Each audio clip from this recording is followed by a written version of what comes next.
Fintechs and specifically marketing teams have very tight budgets, but the challenge still remains. We need to grow. Meet Araminta Robertson, founder of Mint Studios. She helps fintechs grow by creating expert-led content that converts visitors into customers and builds industry authority. This episode is for fintech founders, product experts, and entrepreneurs who want to grow their business through strategic content marketing without relying on big marketing budgets. I can tell you how you can do content marketing in a way that for sure is going to help with customer acquisition, if that's important.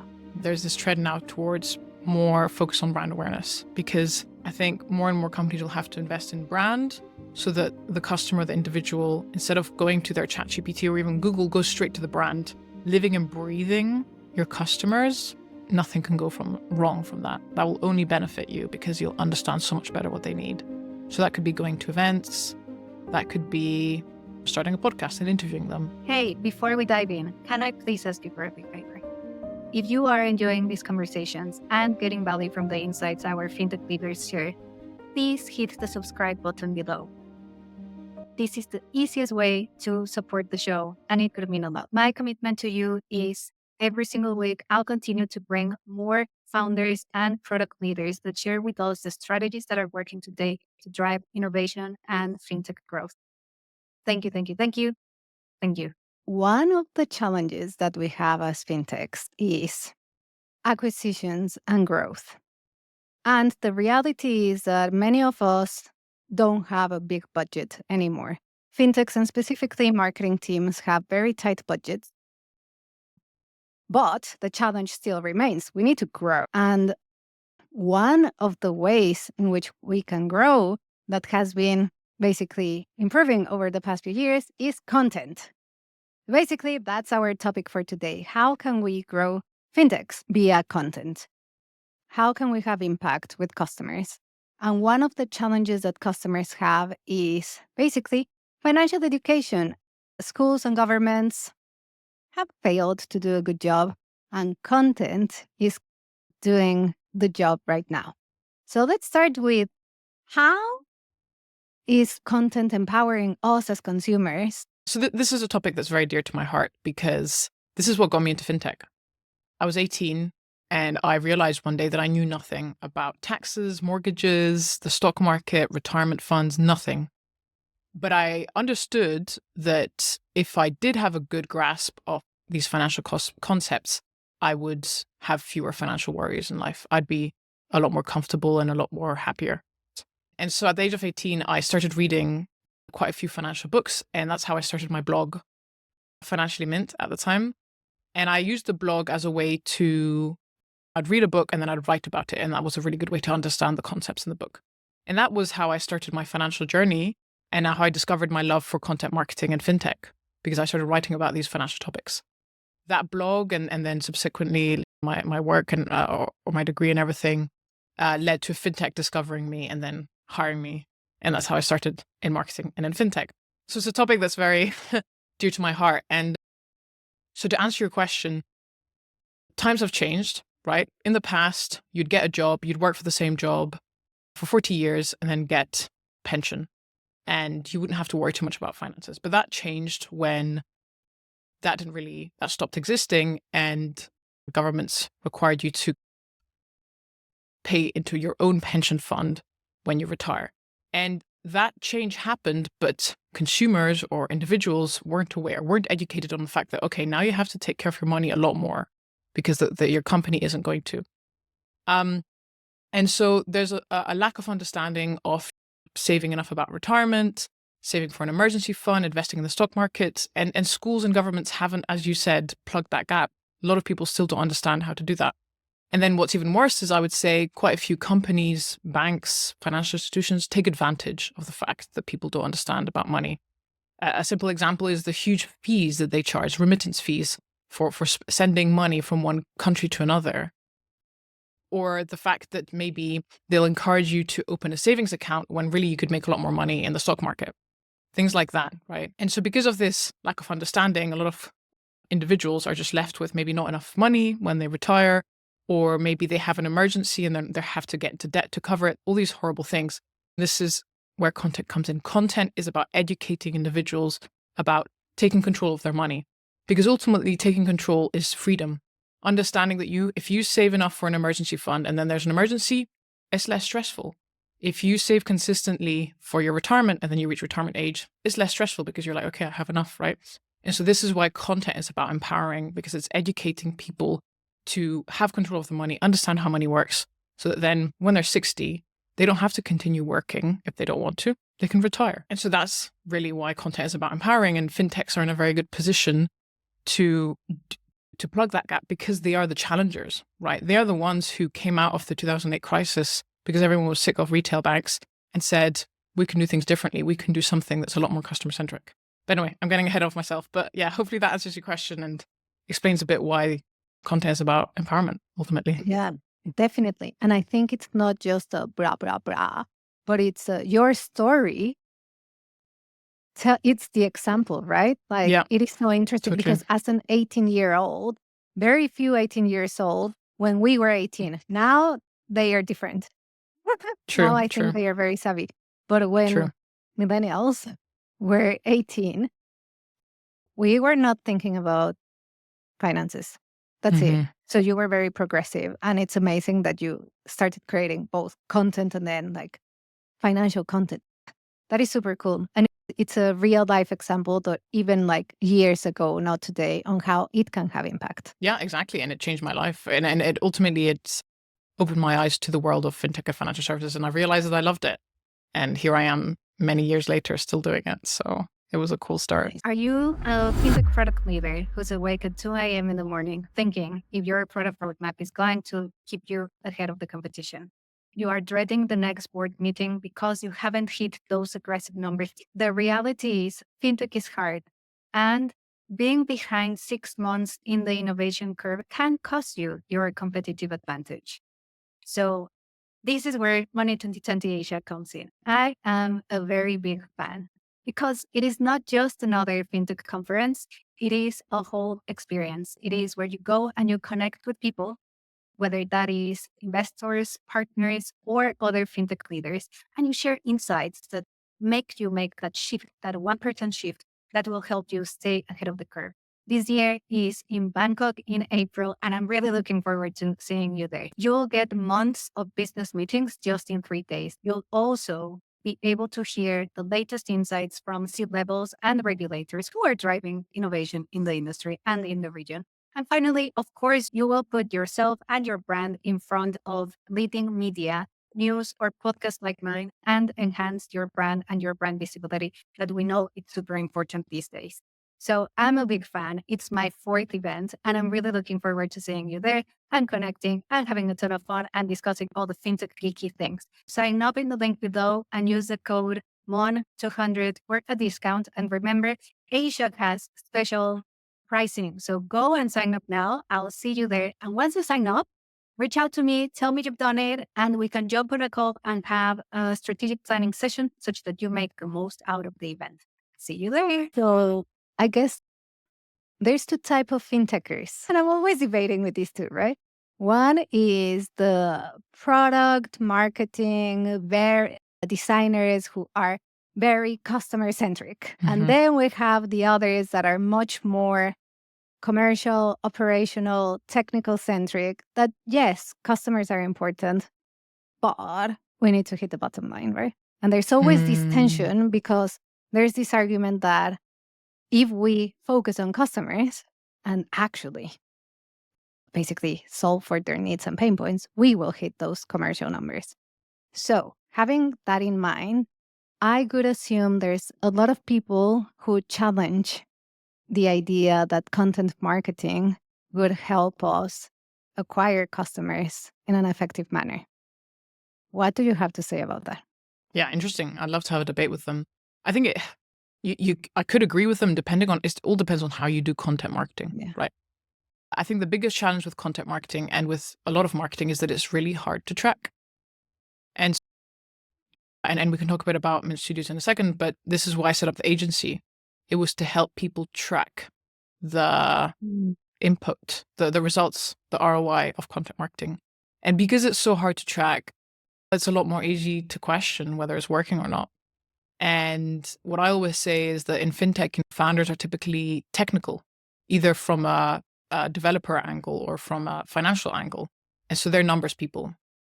Yes. And they want to see the ROI, the numbers. And so I've been to quite a few conferences where you've got marketers saying, just trust the process. You don't need to track everything.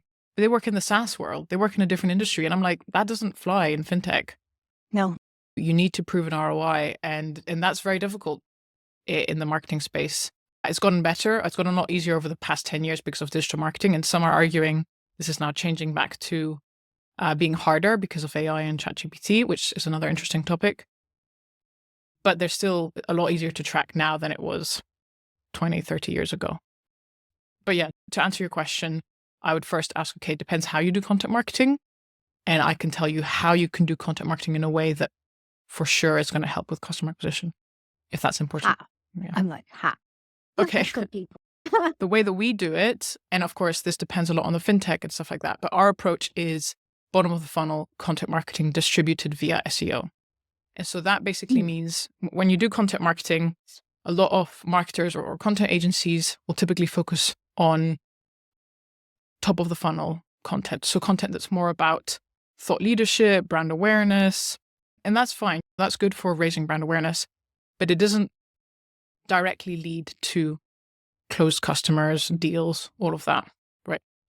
And so the content that we create that helps with customer acquisition is content targeting people who are already closer to converting. We call it bottom of the funnel.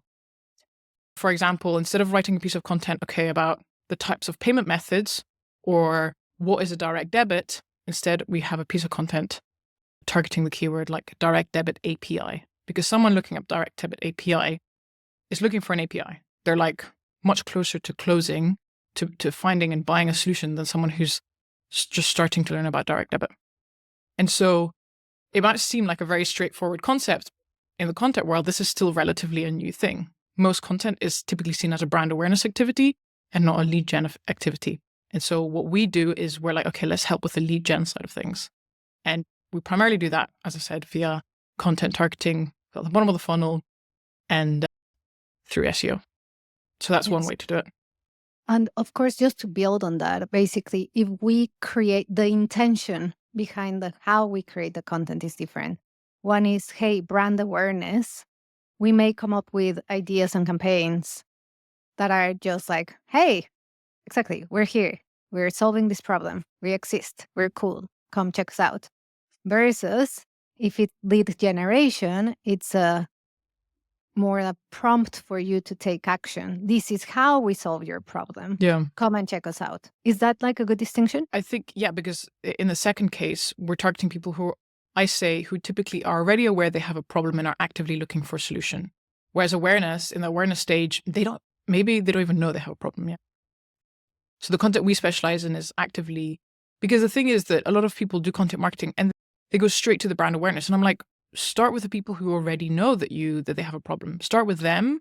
You'll get results a lot more sooner, and then work your way up the funnel. Then you do middle, then you do top of the funnel. That's not to say you should never do top of the funnel. It's just start with the bottom, because people go straight to the top of the funnel. And it's like, you're missing out on all the people at the bottom who could bring in results already. And so what I like to say is, as a marketer or a content marketer, start with the bottom of the funnel, get the results in.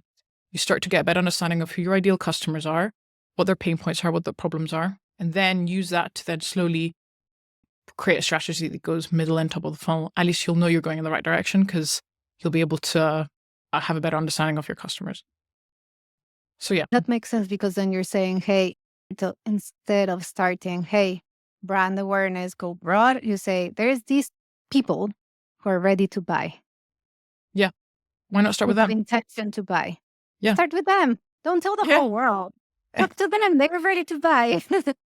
And it goes back to your initial point, right? Tighter budgets. Now, if you have a huge budget, do all of the funnel. Yeah, sure.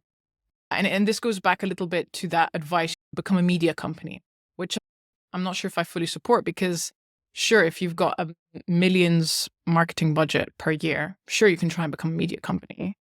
But if you're a scrappy startup and you need to try and show an ROI and get content marketing to work, start with the people who are already looking for your solution. Start there. And then you can start to build more of that media company narrative. But also, if you're new to the company, You have to build that trust with the leadership, especially because marketing is often so questioned, right? You can build that trust by showing, okay, we are getting leads, it is working. And then bit by bit, as that grows, you can go up the funnel and do more of the brand awareness stuff. Yeah, that makes sense. So you specialize more on the B2B side. Yeah. So if we talk about B2B fintechs, it could be any, like the ones that come to mind, it's like payments processors, for example. Yeah. That's like or eKYC solution or transaction monitoring, all those guys. When it comes to these companies, they have long sales cycles, and it's a different game when it comes to selling to B2Cs. What are the challenges that they have as such when it comes to content? Yeah, so it's a bit of a different world. I think that the main difference is that often you're selling to a committee rather than one person. So you're having to get multiple people to buy in rather than just one. And then the other one is that the main thing that person cares about is their job. So when you're selling B2B, you're going to help that maybe one or two people on that committee get a promotion, or they could lose their job. That's the key thing that's at stake that maybe isn't so much at stake in the B2C world. So I think the two main challenges in the B2B world in fintech, first of all, is that it's technical, it's complex, right? And so it's still a relatively new industry. So there's a lot of explaining. You need to explain how payment orchestration works. Often a lot of our clients, they're doing something that hasn't really been done before. It's completely new, right? Payment orchestration is a good example. It's still a new concept. And so you have to do a lot of explaining to make it clear. And again, this is where content comes in, because you need to explain properly to your head of product, to your head of payments, how this works exactly. And then the other challenge is trust is super important, right? Because again, as we said, person's job is at stake. And also, we're talking about tech and finance. These are like the core aspects of the business. This is not just another social media tool or a SaaS tool that sits on top of, I don't know, the marketing team uses or something. No, this is like a key part of product. And so again, this is why fintechs that are selling B2B really need to invest in building that trust. And again, this is where content comes in. I think a really good example of this is Unit in the US. They're banking as a service or embedded finance. And I did a really interesting case study on their content. The point of contact, John, who's the head of content, that these were the two things, like the main parties of content, help build trust and explain something that's really technical, even to bankers and people in the financial space. That is one of the key challenges. And it's also why I always say content works really well with fintech, because it helps solve those challenges. Yes, and I think you're right, because I think we as an industry / collective of industries, we're going through that same challenge when it comes to AI. So there's an AI B2B company that's trying to help you solve a business challenge. They come to you as a non-technical person, and they are trying to explain to you why their solution is superior than the other and better. And you're like, if you speak to me like you speak like your colleagues, I understood half of what you said. Yeah. Therefore, you lost me, right? Like you lost the people, you lost the people in the sales. But then if you explain plain English, non-technical words applied to the world of the person who you're selling to, and you educate me, and I'm like, oh, I get it, versus confusing me with fancy words. Yeah, that's a good point. AI is probably another industry like this. I know, fintech is not unique. There's other, healthcare is also technical and complex. This is not super unique to fintech, but it does make it different to SaaS, for example, or other industries. Yeah. I think we've been talking for a while, and obviously you've been doing fintech marketing for a long time. Tell us who you are and why we should listen to you, e.g. your list of amazing credentials and your community too. Yeah, sure. I founded Mint Studios. I started out as a freelancing or a freelancer in this space, in the marketing and fintech space. And eventually, about 3 years ago, I set up Mint Studios, the agency. And so we're a content marketing agency that helps financial services, fintech companies acquire customers and position themselves as experts. And the way I like to explain it is, when I was in-house and also when I was a freelancer, what I saw was a lot of marketers were investing in thought leadership, brand awareness content, but they were being held accountable for leads SQLs, MQLs, and there was this gap. And I started Mint Studios to help solve that gap and help by creating content that actively brings in leads, MQLs, SQLs in a way that's trackable and that you can prove it. So that's the agency. And then on the side, I co-run the FinTech Marketing Hub with Annie, and that's a community for FinTech marketers. We've got like over 2,000 people in the Slack group, which I know you're a part of. We also run regular events in London and New York, and run the publication online as well. Yeah, FinTech marketing is a big part of my life, so it's very exciting to be able to do that with the community and everything. It is. And I think it helps the community. There are some communities that you're just in there, right? And there's others that you're like, oh, I have a challenge. Oh, I have a question. Oh, Yeah. I need to invite someone to the podcast. And then you go to the community, you ask the question, and it feels like the people are really great. People are willing to help. It's not, I love that because it's much more than, oh, let's create a Slack channel and bring everyone in. It needs care and expertise in the domain. So people respect you as a marketeer in the industry. So I find that super cool. Thank you. Yeah, they're great people. The community is full of really great, nice people. So that makes it a lot easier. Exactly. So let's go a little bit deeper. So for anyone listening, I can really resonate with all the challenges that you ladies talked about. Can you tell us the how? E.g., can we go deeper into how do we build a strong content strategy? And how do we align that with the go-to-market strategy? Maybe they are different things. Maybe they come together. Yeah. So when you say go-to-market, is that for a specific product, like a new product, or just the existing, a new product? A new product. Yeah. Yeah. So it comes down to first, okay, what are the metrics that would demonstrate that the product or the go-to-market has been a success, right?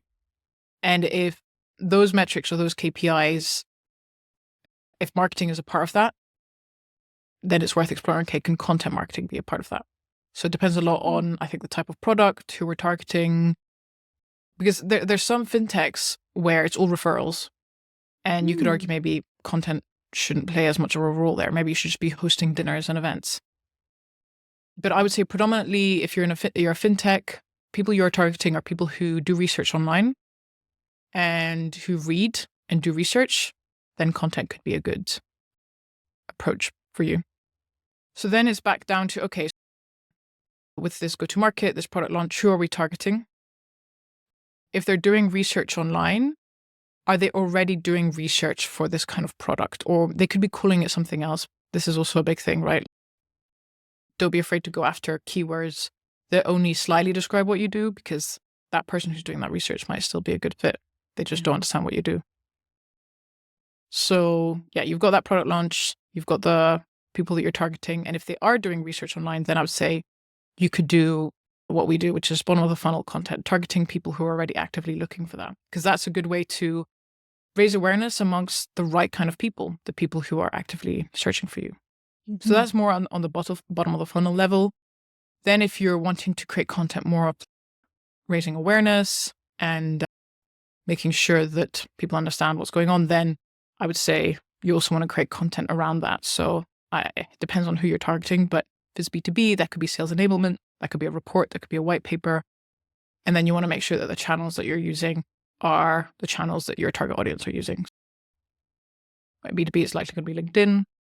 If it's B2C, it might be your Facebook, your Instagram. So yeah, I don't know if that really answers your question, but to me, it always comes down to who are we targeting? What are their habits? Where do they do research? And then based on that, make sure you're creating the right kind of content that they're searching for and distributing it in the right way. That's what I would say. I think that's quite precise, right? It's like you gave the steps on how to do it. At the beginning of our conversation, you talked about content and SEO. Mm-hmm. So it's not just creating a content strategy and defining who you're going to target, but then I can have that, right? As a fintech We come together, we do our brainstorm, we come up with a strategy. And then SEO is much more technical. What is the role of SEO in this equation? So if you've determined that the people you're targeting are doing research online on Google, then yeah, SEO is a good channel to go after. Now, I would say if your website is very new, I wouldn't go down the SEO route because it takes a long time to build the authority. So maybe PPC, paid search, is a better approach there. Mhm. The website is a lot older and has strong authority, and maybe you're already ranking for quite a few terms.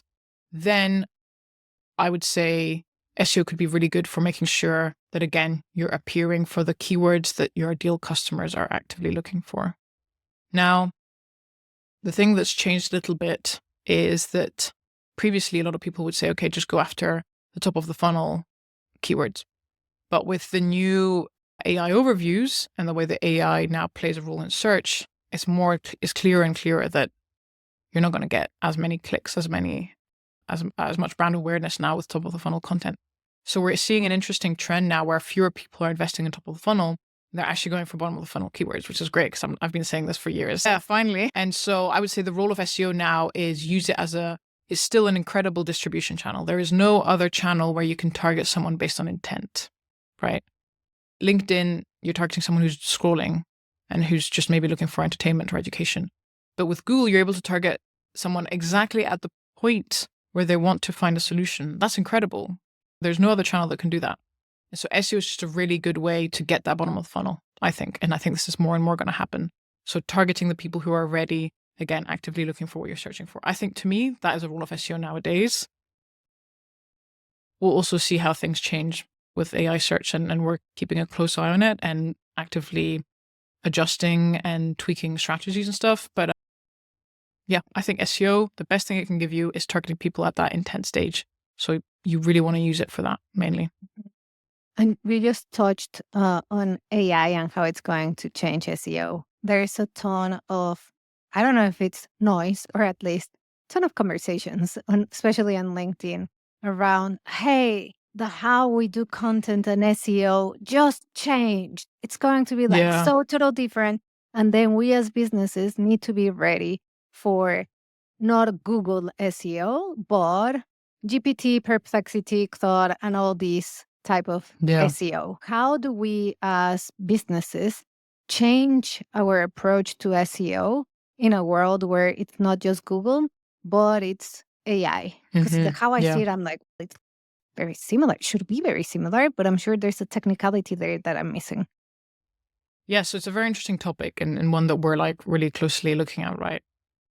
First of all, I'm going to say you still want to be mainly investing in Google and SEO because the benefit of investing in SEO still outweighs whatever investing in ChatGPT looks like, still to be determined, to be honest.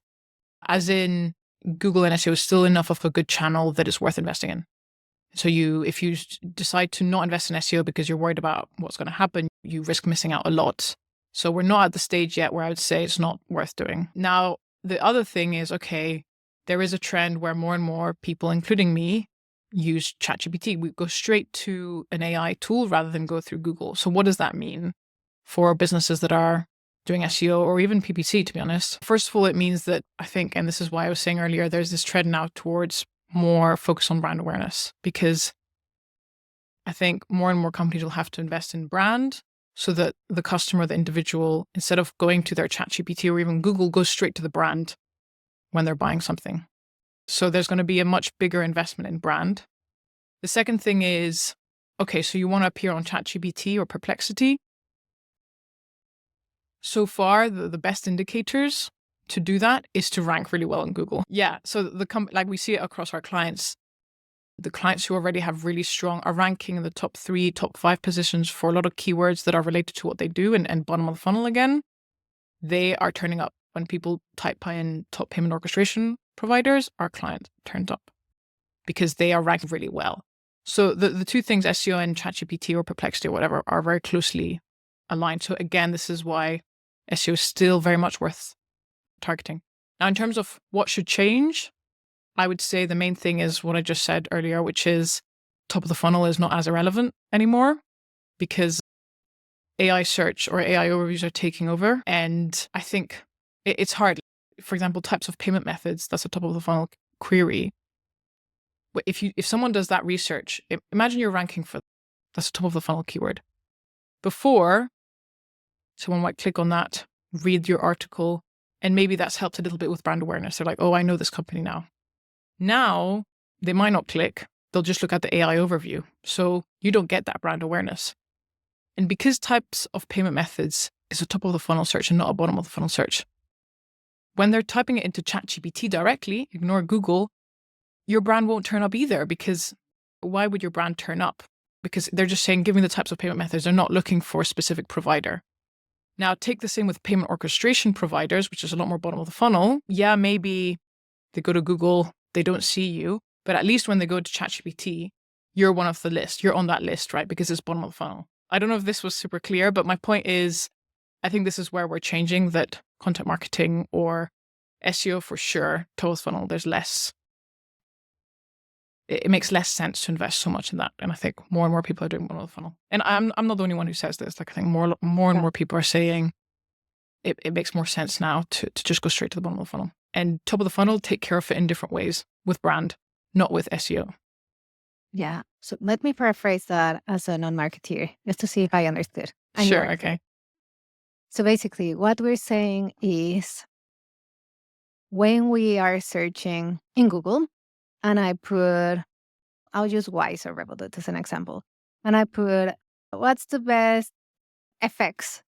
Mexico to US, for example, right? Conversion.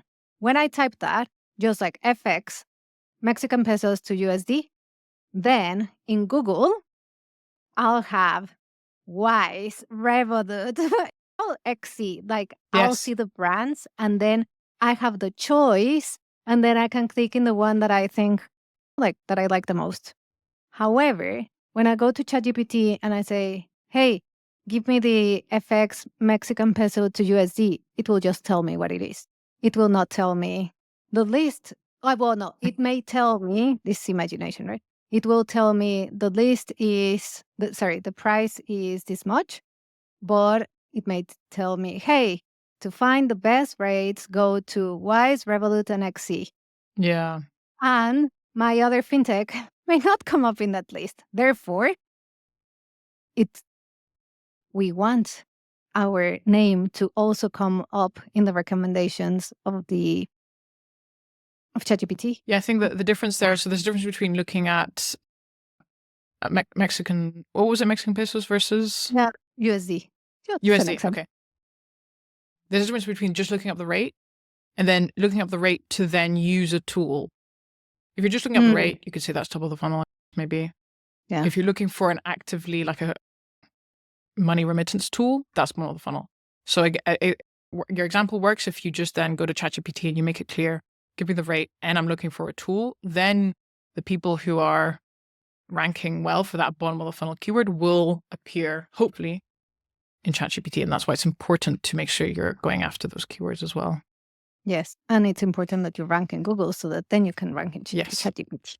Yeah, but it's something that we're looking at closely and something I'm going to be working on over the next few months. Like, so what can we do from a content perspective or as an agency to help our clients appear more on these AI search tools? TBD, I'll let you know. I'll definitely write an article about it when we have more information. Yeah.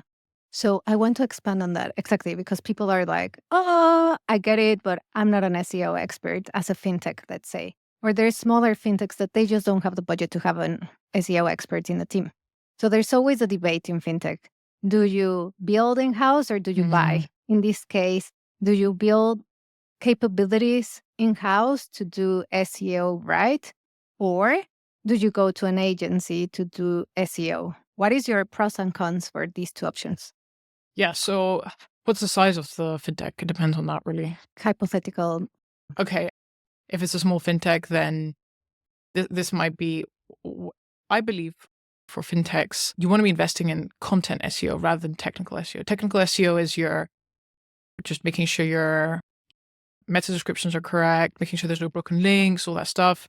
I typically advise do a technical SEO audit once every 6 months, and that should be fine. You don't need a technical SEO person on your team. I wouldn't even say you need an agency or a freelancer on a monthly basis, just one audit every 6 months. If you're a really big fintech and SEO is like one of your main channels, then yes, I would say great to have someone in-house or definitely an agency. If you're a smaller fintech, it makes more sense to invest in content SEO, meaning creating content with the goal of ranking on Google, and you don't need in-depth technical knowledge to do that. It's not complicated. SEOs really like to complicate things, but SEO is really content and links. It still is true today. And it's about making sure you're going after the right keyword. Maybe do your audit first, just to make sure nothing's broken. And then create high quality content based on interviews with people on your team. So you want technical content written for also your target audience. And make sure you're going after the right keywords, start building links, and then the rest will follow. And yeah, if you're a much bigger fintech, then it makes sense to have an in-house team. So yeah, it depends a lot on the stage of the fintech, and it depends a lot on the priorities. Yeah, but I would say like you don't need a recurring technical SEO person. Now, content, it depends on the talent that you have. I think that if content's going to be really important, you want to educate your audience, and SEO is going to be really important, then it's worth investing in that. Whether that's an agency or someone in-house, I would say depends on the agency. So if you're focused on lead gen, then that's where we come in.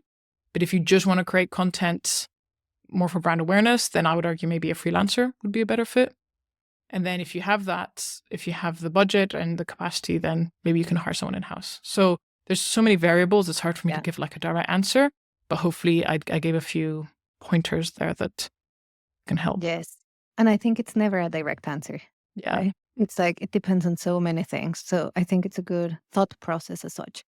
So what are the challenges then that people have when it comes to either SEO or AI SEO? The challenges, what do you mean exactly? As a marketing team, when they are working through their SEO strategy, whether on their own or whether they are working with you as an agency, they are like, I don't know, like how does this work, but where do they get stuck? Or what do they get wrong? I think one of the challenges are if you're a very young company and website, SEO will take a very long time. So that's going to be a challenge. You have to be willing to keep going for a year, maybe even 2 years without seeing too much. So then the question is it worth doing? What are some other challenges? I would advise against using what they call programmatic SEO, which is like creating tons of content with AI, because that's quite risky. Google can penalize you. And also, do you want your customers to read that? It's just really generic and not good quality.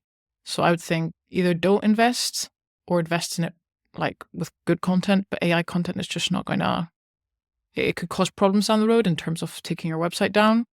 And also, do you really want your prospects reading stuff? They're not going to read it. That's what's going to happen. So you're just wasting a lot of effort. And then there's AI search that we just talked about, AI overviews, how that could impact the website. And we've talked about it. I would say focus on bottom of the funnel instead of trying to do top of the funnel. I think the biggest challenge though, and this is not for SEO or AI, to be honest, it's finding writers.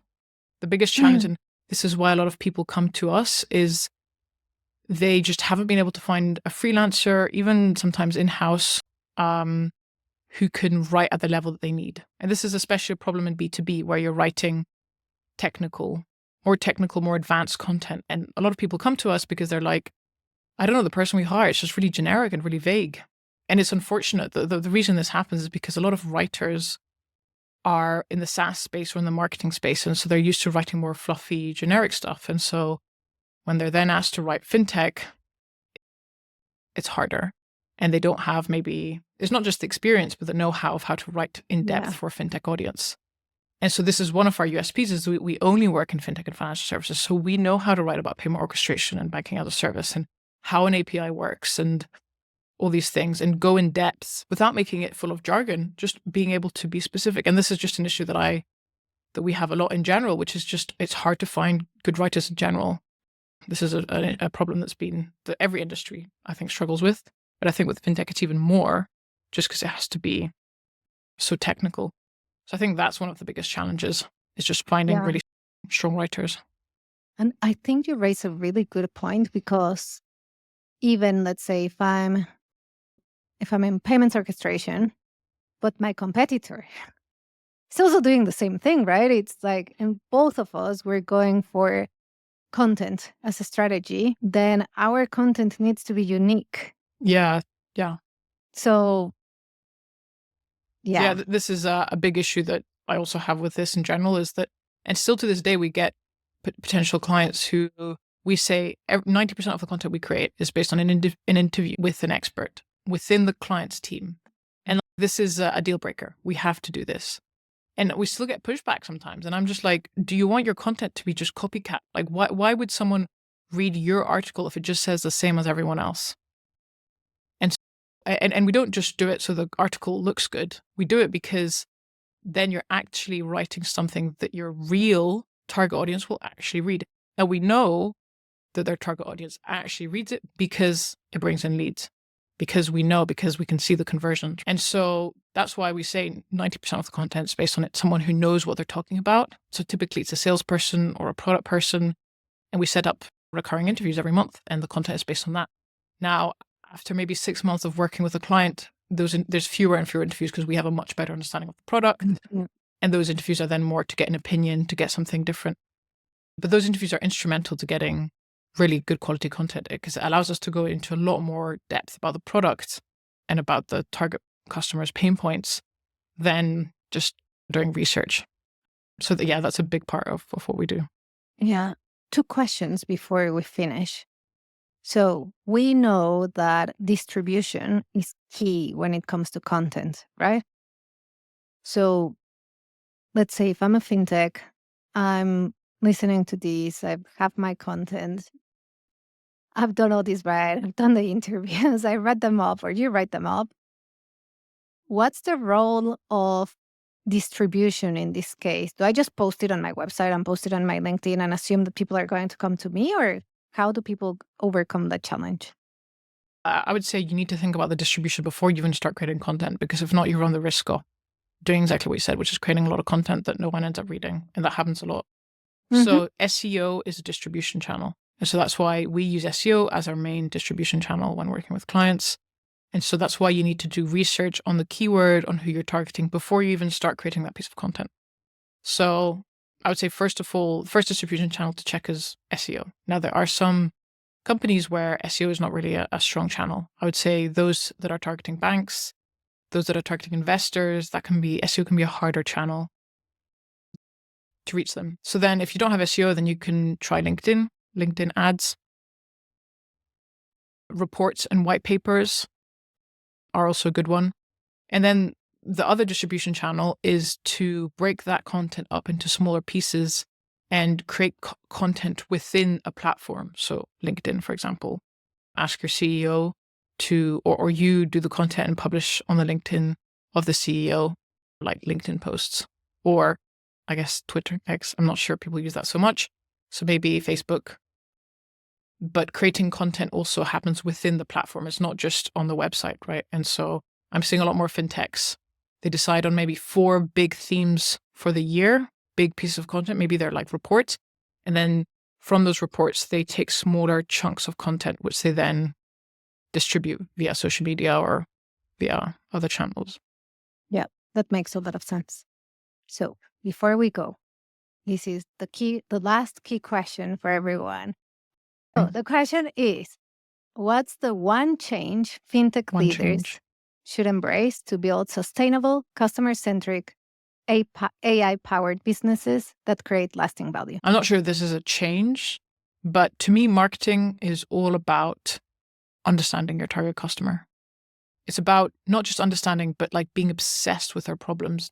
What keeps them up at night? What are they thinking about? What are they dreaming about? What are they scared of? And so this is only a change if the fintech leader hasn't been doing this before, but I would say living and breathing your customers, nothing can go wrong from that. That will only benefit you because you'll understand so much better what they need. So that could be going to events. That could be starting a podcast and interviewing them. But there's a lot of ways to just constantly surround yourself with them, so you really have a better understanding, and it will help with your product messaging, with your product itself, with your marketing, everything. And if you can, encourage your whole team to also do it, live and breathe the problems of your target customer. I love it. I love how you put it. Many times I say, put customers at the heart of what we do, but I love your phrase that it's live and breathe their pain point. Obsessed. You have to be completely obsessed with them. And this is part of the reason I post on LinkedIn once a day, and I like it because it forces me to constantly think. Because every time I'm writing a LinkedIn post, I'm thinking, what is my target customer thinking? And it really forces me every single day to put myself in their shoes. And also the community and all the events really helps me as well understand. I think that's fundamental. That's amazing. Thank you, Araminta. It's been an absolute pleasure having you in the show. Thank you, everyone. Thank you, Monica. It's been an absolute pleasure. Thank you so much. Thank you. See you, everyone. See you next week. Ciao. Are you a fintech product leader who's awake at 2 a.m. in the morning thinking if your product roadmap is going to keep you ahead of the competition? You are dreading the next board meeting because you haven't hit those aggressive numbers. The reality is fintech is hard, and being behind 6 months in the innovation curve can cost you your competitive advantage. So this is where Money 2020 Asia comes in. I am a very big fan because it is not just another fintech conference. It is a whole experience. It is where you go and you connect with people, whether that is investors, partners, or other fintech leaders, and you share insights that make you make that shift, that 1% shift that will help you stay ahead of the curve. This year is in Bangkok in April, and I'm really looking forward to seeing you there. You'll join over 4,000 leaders. You'll get months of business meetings just in 3 days. They have networking spaces and amazing industry night. You'll also be able to hear the latest insights from C-levels and regulators who are driving innovation in the industry and in the region. And finally, of course, you will put yourself and your brand in front of leading media, news, or podcasts like mine, and enhance your brand and your brand visibility that we know it's super important these days. So I'm a big fan. It's my 4th event, and I'm really looking forward to seeing you there and connecting and having a ton of fun and discussing all the fintech geeky things. Sign up in the link below and use the code MON200 for a discount. And remember, Asia has special pricing. So go and sign up now. I'll see you there. And once you sign up, reach out to me, tell me you've done it, and we can jump on a call and have a strategic planning session such that you make the most out of the event. See you there.